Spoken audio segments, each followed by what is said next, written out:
And Governor Bobby Jindal, Louisiana, is with us on our Newsmaker line. I understand they're now targeting you. Sean, how are you today? I'm good. How are you? Big day yesterday. What a great day, not only for the people of Wisconsin, but the people of America. Freedom really, really won. You know, look, I'm a friend of Scott's, campaigned for him. I'm thrilled that he won, and I'm obviously a Republican governor.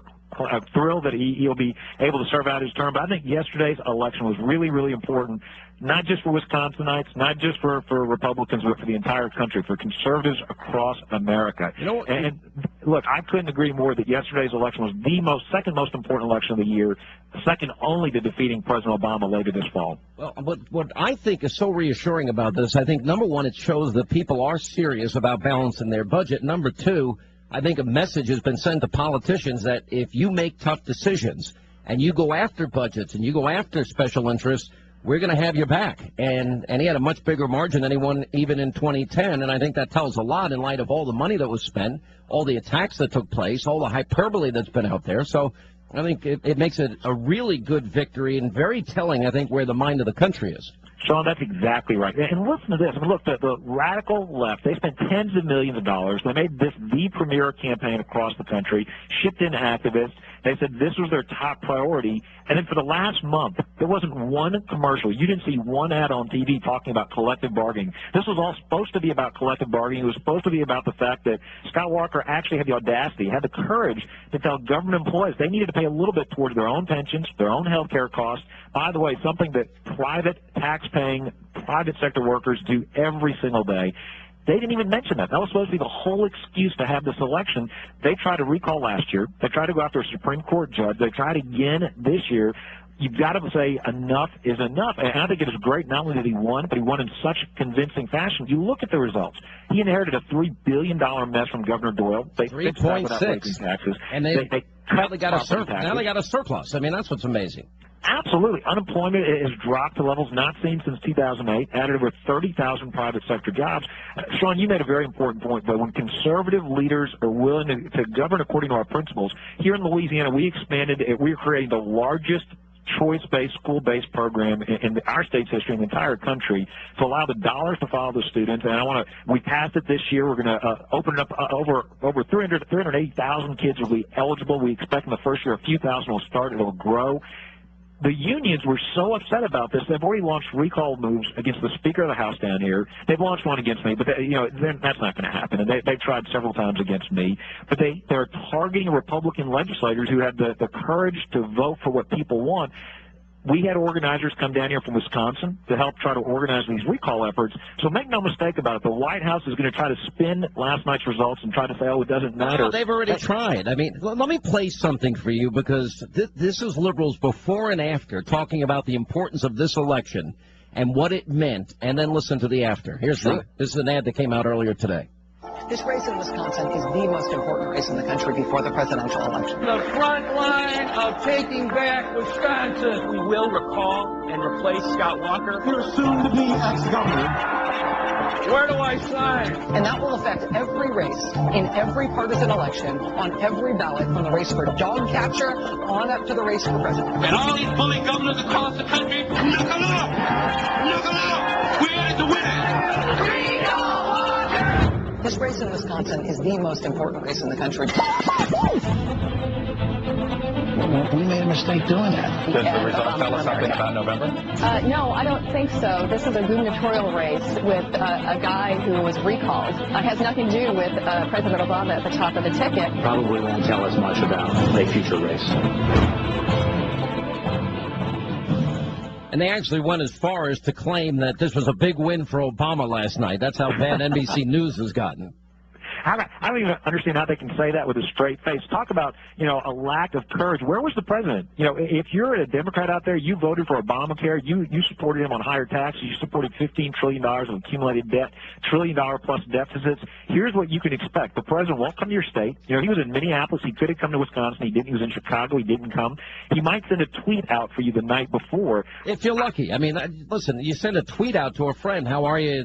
A tweet? Well, Sean, I think he was smart enough to look at the polls and didn't want any part of this. But where's the courage? At least this is what they say they believe in. They believe in these radical government unions. Which, when you really think about it, think about what the unions were trying to do here. They're trying to take taxpayer money, then they give some of this back to Democratic politicians, get them elected, then give them more sweetheart contracts so they have more money to give back to those politicians. It's a vicious, vicious cycle. It's bankrupting state governments all over the country.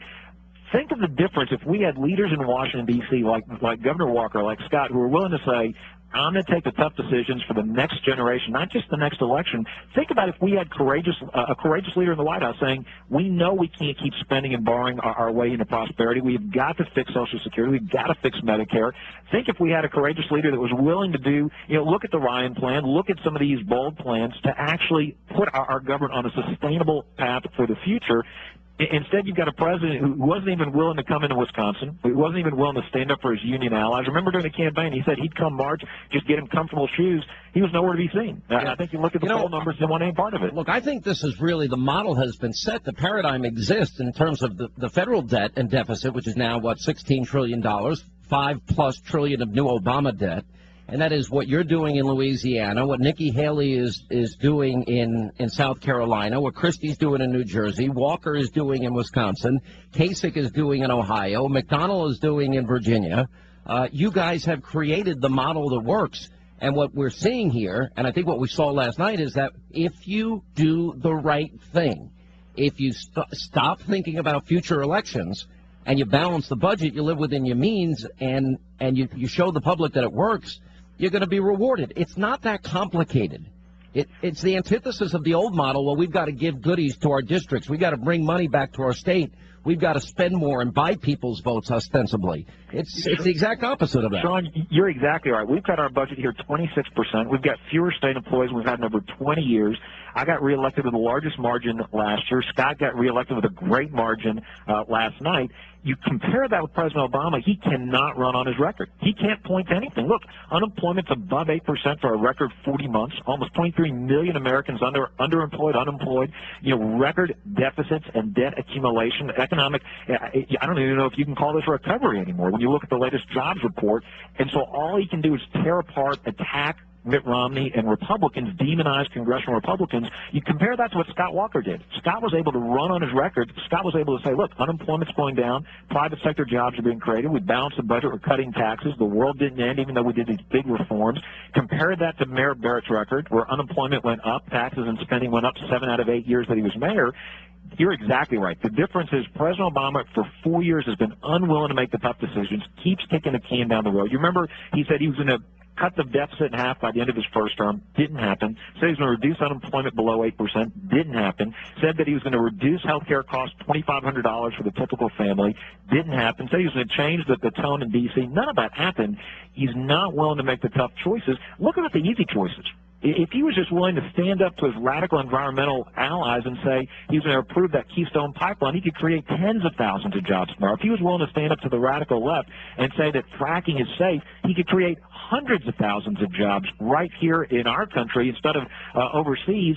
You've got a president who's not willing to lead. Last night, Scott Walker showed, and Republican and conservative leaders across the country are showing, if you're willing to make the tough choices, voters understand that what is at risk here is the future for their children and grandchildren. Voters understand we've got to make tough decisions, cut government spending, balance our budgets so we don't mortgage their future. We don't become another European socialist democracy. Last night's election in Wisconsin shows once again that President Obama's on the wrong path. Conservative Republican leaders are showing how to get results. Let me ask you, because you've done so well in Louisiana, and so I'm not moving you, Governor. You've done so well there and well-liked, and you've got your re-election, and your policies have worked, and the state has turned around quite a bit. I mean, not where you want it to be, but nobody in the country is doing well. You're impacted by the decisions in Washington a lot. What if you get a phone call from Governor Mitt Romney and says, I want you to run with me? Would you say yes? Look, son, I've got the job that I want, but let me tell you, I think this is the most, I know people say this a lot, this is the most important election, I believe, of our lifetimes in terms of the future of our country. I don't think you've got a bigger philosophical divide between these two candidates. You have to go back decades to see two candidates further apart on their visions for America. And the reality is, I've got 3 young kids. Got a 10-year-old girl and a couple of boys younger than that, 8 and 5, and I worry what kind of future. We can't afford another 4 years of President Obama. I mean, if Obamacare, as bad as it was, and that's atrocious and needs to be repealed, needs to be held unconstitutional by the Supreme Court, hopefully it will be any day now, as bad as that was, we can't afford the sequel. And so I've got the job that I want, but I'm going to do everything I can to support Governor Romney because he understands we've got to grow the private sector economy. He understands we've got to cut government spending, cut taxes. But I got to interrupt you, but you're making such a good case. And you're kind of dodging my question a little bit, and I'm not going to press you too hard if you say you don't want to answer. But if he made the call to you and said, you know what, you're the guy, you've done well, you articulate conservatism as well as anybody, you just laid out as strong a case as anybody I've heard against Obama, you'd have to consider it. Is that a fair question? Look, it's a fair question. I don't want to speculate about hypotheticals. Bottom line is, I am where I want to be, but I do want to do everything I can to support Governor Romney and whoever he selects to be his vice presidential nominee. Who else do you think would be a good choice? I don't know if you heard the comments that David Axelrod made the other day that if Romney picked Rubio, it would, quote, be an insult to Hispanics. I thought that was pretty outrageous. I think that's absurd. I think Senator Rubio is a charismatic, energetic, smart, articulate leader for our party, for the country. He's done a phenomenal job already in the Senate. Firstly, I hope our nominee doesn't take advice from Axelrod. I hope our nominee doesn't take advice from the New York Times editorial board, Washington Post editorial board, or a whole lot of other folks that really don't have our best interests at heart. I mean, Republicans, in my view, we tend to go the wrong way. I'd be worried if Axelrod and the New York Times and others were saying good things about our nominee. I'd have greater concern. Well, it seems to me that they have a little bit of fear of Rubio. I know that probably everyone's saying the safe choice would be Bob Portman.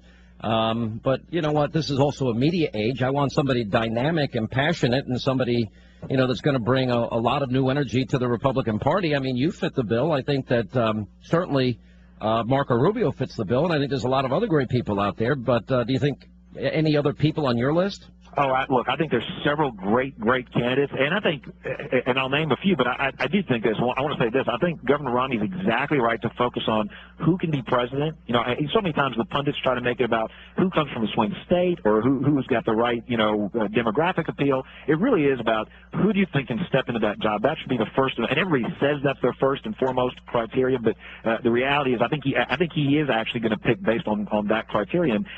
I'm always biased towards governors just because I think they've got proven track records. You've got a long list of great Republican governors that have balanced their budgets without raising taxes. They're doing a phenomenal job across this country. You've listed some of those. I mean, Scott Walker obviously has done a phenomenal job. You look at so many others that have done great jobs. You know, Nikki's doing a great job in South Carolina. I think that Chris is doing a great job in New Jersey.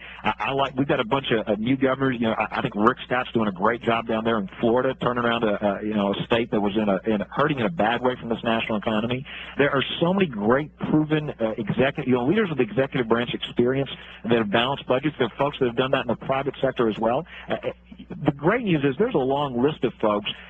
The most important thing voters need to remember, though, is the Obama team is going to try to create distractions. They're going to try to make this election about everything but the philosophical contrast. They can't run on his record. They're going to have to demonize the Republican candidate. They're going to have to demonize the Republican Party.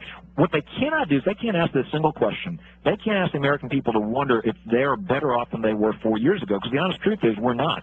The honest truth is this president has not kept his promises. We are not better off than we were 4 years ago. And we're not better off than we were $5 trillion in debt ago. No, that's exactly right. And so what we need to all expect is this Obama campaign, supported by $1 billion in liberal money, supported by a lot of the mainstream media, is going to demonize the Republicans. They're going to try to distract us. They're going to try to make this election about everything but the real issues. It'll be all about what somebody did decades ago in high school. It'll be about what somebody did to their dog. It's going to be about all kinds of ridiculous comments taken out of context.